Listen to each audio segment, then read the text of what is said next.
ಇವತ್ತಿನ ರೆಸಿಪಿ ಸಾಫ್ಟಾಗಿರುವಂತಹ ಇಡ್ಲಿ ಹೇಗೆ ಮಾಡೋದು ಅಂತ ತೋರಿಸ್ಕೊಡ್ತಾ ಇದ್ದೀನಿ. ಹಾಗೆ ಕೆಲವೊಂದು ಸಮಯದಲ್ಲಿ ಇಡ್ಲಿ ಗಟ್ಟಿ ಆಗುತ್ತೆ ಮತ್ತು ಇಡ್ಲಿ ಹಿಟ್ಟು ಸರಿಯಾಗಿ ಉಬ್ಬೋದಿಲ್ಲ. ಅದಕ್ಕೆ ಕೆಲವೊಂದು ಟಿಪ್ಸ್ ಹೇಳಿದ್ದೀನಿ ಈ ವಿಡಿಯೋದಲ್ಲಿ. ಈ ವಿಡಿಯೋ ನೋಡಿ. ಎಲ್ಲರಿಗೂ ನಮಸ್ಕಾರ. ನಂದು ಗೌಡ್ರು ಅಡುಗೆ ಮನೆಗೆ ಸ್ವಾಗತ. ಇನ್ನು ನನ್ನ ಚಾನಲ್ನ ಸಬ್ಸ್ಕ್ರೈಬ್ ಮಾಡ್ಕೊಳ್ಳಿಲ್ಲ ಅಂದರೆ ಪ್ಲೀಸ್ ಸಬ್ಸ್ಕ್ರೈಬ್ ಮಾಡ್ಕೊಳ್ಳಿ. ಈ ವಿಡಿಯೋ ಇಷ್ಟ ಆದರೆ ಒಂದು ಲೈಕ್ ಮಾಡಿ. ಮೊದಲನೇದಾಗಿ ಇಡ್ಲಿ ಮಾಡೋದಕ್ಕೆ ಇಲ್ಲಿ ನಾನು ಅಕ್ಕಿನ ಅಳತೆ ಮಾಡ್ಕೊಳ್ತಾ ಇದ್ದೀನಿ. ಈ ಗ್ಲಾಸ್ ಅಳತೆಯಲ್ಲಿ 3 ಗ್ಲಾಸಷ್ಟು ರೇಷನ್ ಅಕ್ಕಿ ತೊಗೊಂಡಿದ್ದೀನಿ. ನೀವು ರೇಷನ್ ಅಕ್ಕಿ ಬದಲಾಗಿ ದೋಸೆ ಅಕ್ಕಿ ಆದರೂ ತೊಗೊಳ್ಬೋದು. ಅದೇ ಗ್ಲಾಸ್ ಅಳತೆಯಲ್ಲಿ ನಾನು 1 ಗ್ಲಾಸು ಉದ್ದಿನಬೇಳೆ ಹಾಕ್ಕೊಳ್ತಾ ಇದ್ದೀನಿ. ಹಾಗೆ ಆ ಗ್ಲಾಸಲ್ಲೇ 1 ಗ್ಲಾಸು ಅವಲಕ್ಕಿನ ಹಾಕ್ಕೊಳ್ತಾ ಇದ್ದೀನಿ. 3 ಗ್ಲಾಸ್ ಅಕ್ಕಿ, 1 ಗ್ಲಾಸ್ ಉದ್ದಿನಬೇಳೆ, 1 ಗ್ಲಾಸ್ ಅವಲಕ್ಕಿ ತೊಗೊಂಡಿದ್ದೇನೆ. ಇದಕ್ಕೆ ನೀರು ಹಾಕ್ಕೊಂಡು ಅಕ್ಕಿನ ಚೆನ್ನಾಗಿ 4-5 ಸಲ ತೊಳ್ಕೊಳ್ಬೇಕಾಗುತ್ತೆ. ಯಾಕೆಂದರೆ ಇದು ರೇಷನ್ ಅಕ್ಕಿ ಆಗಿರೋದ್ರಿಂದ ಇದರಲ್ಲಿ ಪೌಡರ್ನ ಅಂಶ ತುಂಬ ಇರುತ್ತೆ. ಈಗ ಇದನ್ನು ತೊಳೆದಾದ ನಂತರ ಹಾಗೆ ಉದ್ದಿನಬೇಳೆನೂ 3-4 ಸಲ ಚೆನ್ನಾಗಿ ತೊಳ್ಕೊಳ್ಬೇಕಾಗುತ್ತೆ. ಅವಲಕ್ಕಿನ ಇಲ್ಲಿ 1 ಸಲ ನಾನು ತೊಳೆದು ಇದರಲ್ಲಿರೋ ನೀರನ್ನೆಲ್ಲ ಬಗ್ಗಿಸ್ಕೊಳ್ತಾ ಇದ್ದೀನಿ. ಬಗ್ಸ್ಕಾದ ನಂತರ ಇದಕ್ಕೆ ಬೇರೆ ನೀರು ಹಾಕ್ಕೊಂಡು ಇದನ್ನು ಒಂದು 4-5 ಗಂಟೆಗಳ ಕಾಲ ನೆನೆಯಲಿಕ್ಕೆ ಬಿಡಬೇಕಾಗುತ್ತೆ. 5 ಗಂಟೆಗಳ ಕಾಲ ಅಕ್ಕಿನ ನೆನೆಸ್ಕೊಂಡಿದ್ದೀನಿ. ಈಗ ಇದರಲ್ಲಿರೋ ನೀರನ್ನೆಲ್ಲ ಬಗ್ಗಿಸ್ಕೊಳ್ತೀನಿ. ನೀರೆಲ್ಲ ಬಗ್ಸ್ಕೊಂಡು ಆಗಿದೆ.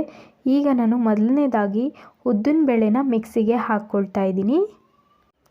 ಇಲ್ಲಿ ಮಿಕ್ಸಿ ಜಾರ್ ತೊಗೊಂಡಿದ್ದೀನಿ. ಇದಕ್ಕೆ ಉದ್ದಿನಬೇಳೆ ಹಾಕ್ಕೊಳ್ತಾ ಇದ್ದೀನಿ.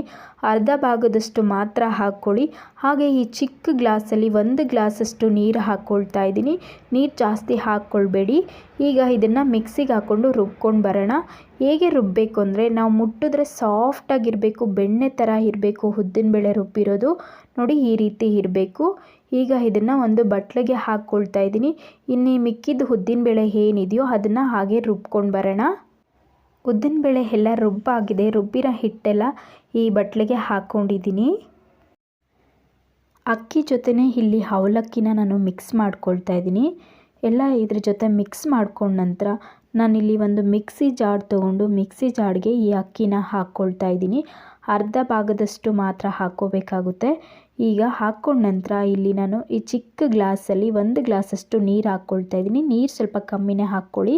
ಹಾಗೆ ಇದನ್ನು ಮಿಕ್ಸಿಗೆ ರುಬ್ಕೊಂಬರೋಣ. ಹೇಗೆ ನಾವು ಈ ಅಕ್ಕಿನ ರುಬ್ಕೊಳ್ಬೇಕು ಅಂದರೆ ನೋಡಿ, ಮುಟ್ಟಿದ್ರೆ ರವೆ ಥರ ಇರಬೇಕು. ಜಾಸ್ತಿ ಸಾಫ್ಟಾಗೂ ಇರಬಾರ್ದು, ಜಾಸ್ತಿ ತರಿಯಾಗೂ ಇರಬಾರ್ದು. ಆ ರೀತಿ ರುಬ್ಕೊಳ್ಬೇಕು. ಈಗ ರುಬ್ಬಿದ್ದಾಗಿದೆ. ಇದನ್ನು ನಾವು ಒಂದು ಬಟ್ಲಿಗೆ ಹಾಕ್ಕೊಳ್ತಾ ಇದ್ದೀನಿ. ಇನ್ನು ಇರೋ ಎಲ್ಲ ಅಕ್ಕಿನೆಲ್ಲ ಮಿಕ್ಸಿಗೆ ಹಾಕ್ಕೊಂಡು ಬರ್ತೀನಿ. ಈಗ ನೋಡಿ ಎಲ್ಲ ಮಿಕ್ಸಿಗೆ ಹಾಕ್ಕೊಂಡಿದ್ದಾಗಿದೆ. ಇದನ್ನು ಕೈಯಿಂದ ಚೆನ್ನಾಗಿ ಮಿಕ್ಸ್ ಮಾಡ್ಕೊಳ್ಬೇಕಾಗುತ್ತೆ. ಉದ್ದಿನಬೇಳೆ ಅಕ್ಕಿ ಹಿಟ್ಟು ಚೆನ್ನಾಗಿ ಬೆರೆತ್ಕೊಳ್ಳುತ್ತೆ ಈ ರೀತಿ ನಾವು ಮಿಕ್ಸ್ ಮಾಡ್ಕೊಳ್ಳೋದ್ರಿಂದ. ಹಾಗೆ ಇಡ್ಲಿ ಹಿಟ್ಟು ಚೆನ್ನಾಗಿ ಉಬ್ಬಿ ಬರುತ್ತೆ. ಎಲ್ಲ ಹಿಟ್ಟು ಮಿಕ್ಸ್ ಮಾಡ್ಕೊಂಡ ನಂತರ ಇಲ್ಲಿ ನಾನು 3 ದಿವಸಕ್ಕಾಗಷ್ಟು ಇಡ್ಲಿ ಹಿಟ್ಟು ಮಾಡ್ಕೊಂಡಿದ್ದೀನಿ. ಇದನ್ನು ಒಂದು ಸಪ್ರೇಟಾಗಿ ಒಂದು ಬಾಕ್ಸ್ಗೆ ಹಾಕ್ಕೊಳ್ತಾ ಇದ್ದೀನಿ. ನಾನು ಟಿಫನ್ಗೆ ಎಷ್ಟು ಮಾಡ್ಕೊಳ್ಬೇಕೋ ಅಷ್ಟನ್ನು ಮಾತ್ರ ಎಕ್ಸ್ಟ್ರಾ ಎತ್ತಿಟ್ಕೊಳ್ತಾ ಇದ್ದೀನಿ. ಇನ್ನು ಮಿಕ್ಕಿದ ಹಿಟ್ಟನ್ನ ನಾನು ಫ್ರಿಜ್ಜಲ್ಲಿ ಎತ್ತಿ ಇಟ್ಕೊಳ್ತೀನಿ. ಇಡ್ಲಿ ಹಿಟ್ಟು ಒಂದು ಪಾತ್ರೆಗಾಗಲಿ ಒಂದು ಬಾಕ್ಸ್ಗಾಗಲಿ ನಾವು ಹಾಕ್ಕೊಂಡಾಗ ಅರ್ಧ ಭಾಗದಷ್ಟು ಮಾತ್ರ ಹಾಕ್ಕೊಳ್ಬೇಕಾಗುತ್ತೆ. ಯಾಕೆಂದರೆ ಇಡ್ಲಿ ಹಿಟ್ಟು ಉಬ್ಬುತ್ತೆ, ಅದಕ್ಕೋಸ್ಕರ ಅದಕ್ಕೆ ಸ್ವಲ್ಪ ಸ್ಪೇಸ್ ಇರಬೇಕು. ಇಲ್ಲದಿದ್ದರೆ ನಾವು ಜಾಸ್ತಿ ಹಾಕ್ಕೊಂಡಾಗ ಇಡ್ಲಿ ಹಿಟ್ಟೆಲ್ಲ ಉಬ್ಬಿ ಕೆಳಗಡೆ ಬರುತ್ತೆ. ಇಲ್ಲಿ ಇಡ್ಲಿ ಹಿಟ್ಟಿಗೆ ಸ್ವಲ್ಪ ಉಪ್ಪು ಹಾಕ್ಕೊಳ್ತಾ ಇದ್ದೀನಿ. ಉಪ್ಪು ಹಾಕ್ಕೊಂಡಿರೋ ಕ್ಲಿಪ್ಪಿಂಗ್ ಮಿಸ್ ಆಗಿದೆ. ನೀವು ರುಚಿಗೆ ತಕ್ಕಷ್ಟು ಉಪ್ಪನ್ನು ಹಾಕ್ಕೊಂಡು ಈ ರೀತಿ ಕಲಿಸ್ಕೊಡಿ.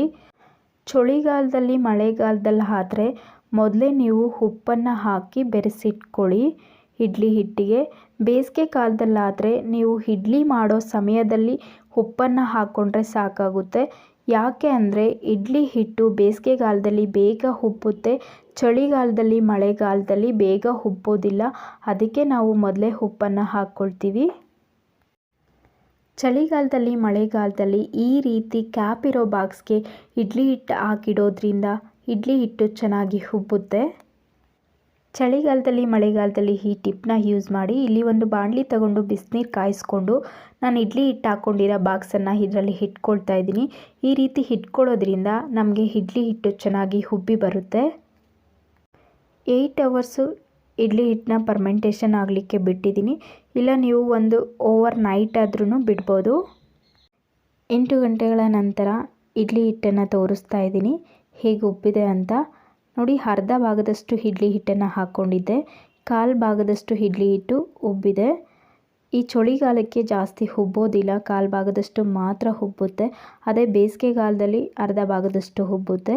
ಈಗ ಈ ರೀತಿ ಒಂದು ಸ್ಪೂನಿಂದ ಈ ರೀತಿ ಒಂದು 2-3 ಸಲ ತಿರುಗಿಸ್ಕೊಡ್ಬೇಕಾಗುತ್ತೆ.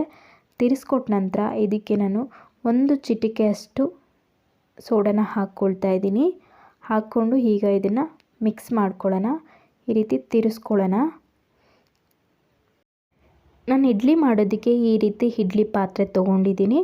ಈಗ ನಾನು ನೀರು ಹಾಕ್ಕೊಳ್ತಾ ಇದ್ದೀನಿ. ನೀರು ಹಾಕ್ಕೊಂಡು ಈಗ ಸ್ಟ್ಯಾಂಡ್ ಇಟ್ಕೊಳ್ತಾ ಇದ್ದೀನಿ. ಏನಕ್ಕೆ ಅಂದರೆ ನಮಗೆ ಕೆಲವೊಂದು ಟೈಮ್ ಎಷ್ಟು ನೀರು ಹಾಕಬೇಕು ಅನ್ನೋದು ಗೊತ್ತಾಗೋದಿಲ್ಲ. ಕೆಲವೊಂದು ಟೈಮ್ ನಾವು ಜಾಸ್ತಿ ಹಾಕಿದಾಗ ನೋಡಿ ನೀರು ಈ ರೀತಿ ಮೇಲೆ ಬರುತ್ತೆ. ಹಾಗೆ ನಾವು ಇಡ್ಲಿ ಹಿಟ್ಟು ಹಾಕಿ ಇಟ್ಟರೆ ನೀರಲ್ಲೇ ಅದು ಇಡ್ಲಿ ಹಿಟ್ಟು ನೀರಾಗುತ್ತೆ. ಅದಕ್ಕೋಸ್ಕರ ನಾವೇನು ಮಾಡಬೇಕಾದ್ರೆ ಒಂದು ಸಲ ಈ ರೀತಿ ಇಡ್ಲಿ ಸ್ಟ್ಯಾಂಡ್ ಇಟ್ಬಿಟ್ಟು ಚೆಕ್ ಮಾಡ್ಕೊಳ್ಬೇಕಾಗುತ್ತೆ. ನೋಡಿ, ಈಗ ನಾನು ಈ ದೊಡ್ಡ ಗ್ಲಾಸಲ್ಲಿ 1.5 ಗ್ಲಾಸಷ್ಟು ನೀರು ಹಾಕ್ಕೊಳ್ತಾ ಇದ್ದೀನಿ.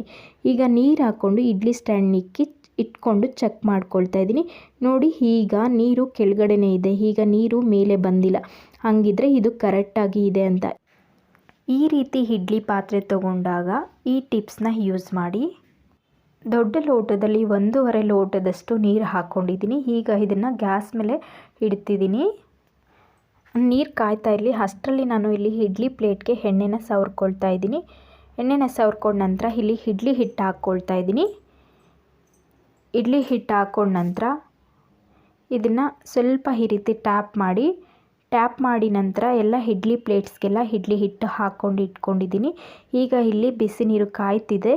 ಈಗ ನಾನು ಈ ಒಂದು ಇಡ್ಲಿ ಸ್ಟ್ಯಾಂಡನ್ನು ಇದರೊಳಗಡೆ ಇಟ್ಕೊಳ್ತಾ ಇದ್ದೀನಿ. ಈಗ ಇಟ್ಕೊಂಡ ನಂತರ ಇದ್ರ ಮೇಲೆ ಒಂದು ಲಿಡ್ಡನ್ನು ಕ್ಲೋಸ್ ಮಾಡ್ತಾ ಇದ್ದೀನಿ.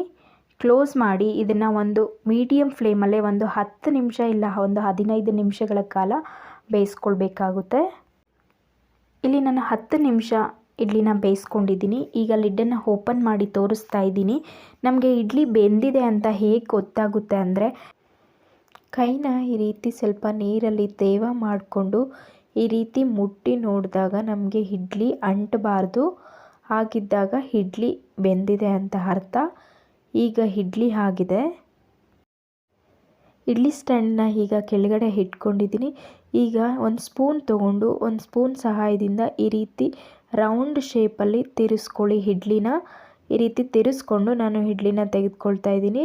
ನೋಡಿ, ಎಲ್ಲ ಇಡ್ಲಿ ಅದೇ ರೀತಿ ನಾನು ತೆಗೆದು ಇಟ್ಕೊಂಡಿದ್ದೀನಿ. ಹಾಗೆ ಇಲ್ಲಿ ಇಡ್ಲಿ ಎಷ್ಟು ವೈಟಾಗಿ ಬಂದಿದೆ ಅಂತ ನೋಡಿ. ನಾವು ಅಕ್ಕಿ ಉದ್ದಿನಬೇಳೆನೆಲ್ಲ ಚೆನ್ನಾಗಿ ತೊಳೆದು ಹಾಕ್ಕೊಳ್ಳೋದ್ರಿಂದ ಈ ವೈಟಾಗಿ ಬರುತ್ತೆ. ಹಾಗೆ ನಾನು ಹೇಳಿರುವ ಕೆಲವೊಂದು ಟಿಪ್ಸ್ನ ನೀವು ಫಾಲೋ ಮಾಡಿ ಈ ಇಡ್ಲಿನ ನೀವು ಮನೆಯಲ್ಲಿ ಮಾಡಿ. ಹಾಗೆ ಹೇಗೆ ಬಂತು ಅಂತ ನನಗೆ ಕಮೆಂಟ್ ಸೆಕ್ಷನಲ್ಲಿ ಕಮೆಂಟ್ ಮಾಡಿ.